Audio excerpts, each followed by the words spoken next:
Assalamualaikum warahmatullahi wabarakatuh. Berjumpa lagi dalam mata kuliah trigonometri dengan saya Aditya Martianti. Pada sesi kali ini, kita akan membahas tentang aturan sinus. Ada dua hal yang akan kita bahas. Yang pertama ialah bagaimana menemukan atau menentukan rumus dari aturan sinus. Yang kedua, bagaimana menerapkan atau menggunakan aturan sinus tersebut. Kita masuk ke pembahasan yang pertama, yaitu menentukan atau menurunkan rumus aturan sinus. Dalam menentukan aturan sinus, ini kita bisa menggunakan segitiga sembarang sebagai berikut. Jadi misal diketahui suatu segitiga ABC dengan sudut-sudutnya diketahui sebagai berikut. Sudut A ini sama dengan sudut alfa, kemudian untuk sudut B ini sama dengan sudut beta, sedangkan sudut C-nya ini sama dengan sudut gamma. Sedangkan untuk sisi-sisinya diketahui bahwa sisi AC ini sama dengan B, dan sisi CB ini sama dengan A.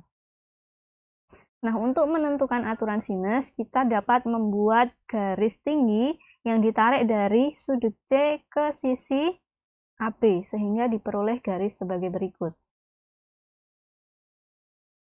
Nah, garis tinggi CD ini membagi segitiga ABC menjadi dua segitiga. Yang pertama kita punya segitiga A, D, C, dan segitiga B, D, C. Pertama kita perhatikan segitiga ADC terlebih dahulu. Dari segitiga ADC ini, kita bisa mengetahui bahwa nilai dari sinus alfa ini bisa ditentukan dari sisi CD dibagi dengan sisi B, atau boleh kita tuliskan dari segitiga ADC ini bisa kita peroleh sinus alfa ini sama dengan sisi CD dibagi dengan sisi B. Nah, dari persamaan ini kita bisa memperoleh CD ini sama dengan B dikali dengan sinus alfa. Jadi tinggal kita pindah ruas saja ya, B-nya ke ruas kiri atau kemudian dipindah ke ruas kanan.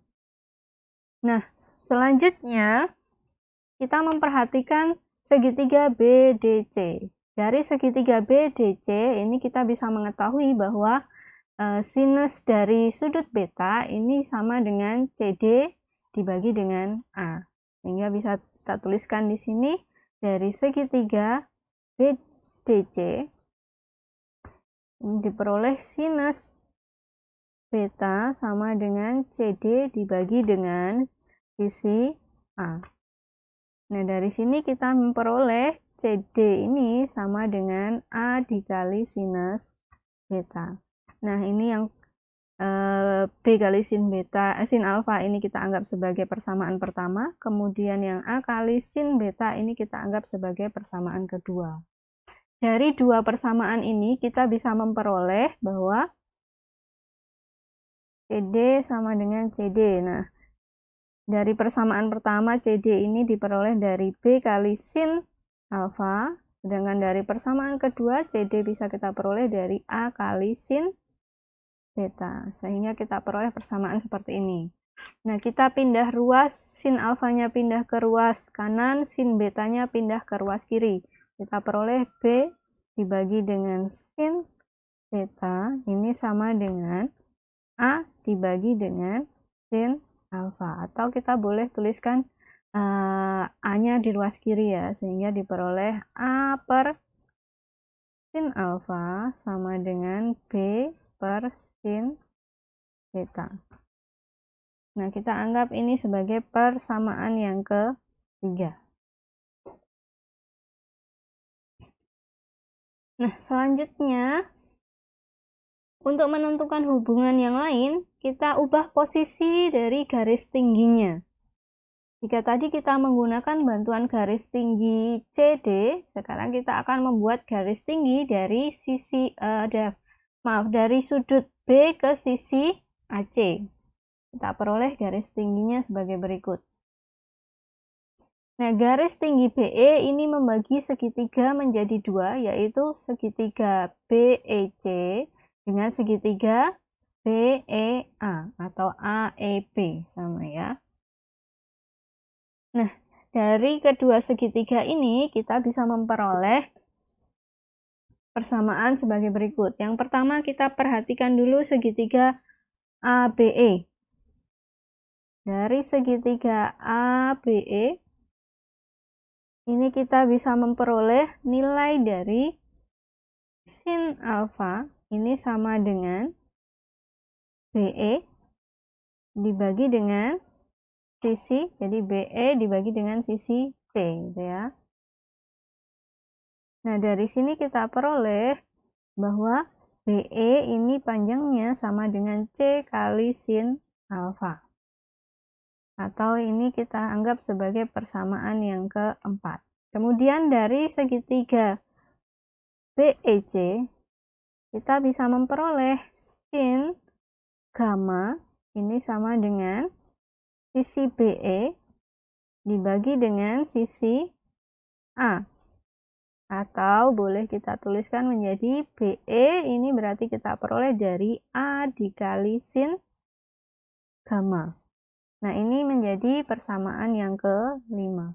Nah, dari persamaan 4 dan 5 ini kita bisa memperoleh hubungan bahwa C dikali sin alfa ini sama dengan A dikali sin gamma. Nah, kita bisa pindah ruasnya ya. Jadi, sin alfanya kita pindah ke ruas kanan, sin gammanya kita pindah ke ruas kiri. Sehingga kita peroleh C per sin gamma ini sama dengan A per sin alfa, atau boleh kita tuliskan A per sin alfa ini sama dengan C per sin gamma. Nah, ini menjadi persamaan yang keenam.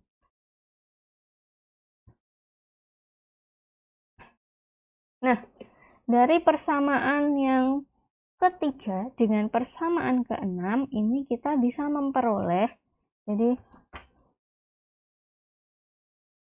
dari persamaan 3 dan persamaan 6 ini kita bisa memperoleh hubungan sebagai berikut. A per sin alfa ini sama dengan B per sin beta sama dengan C per sin gamma. Nah, inilah yang disebut sebagai aturan sinus.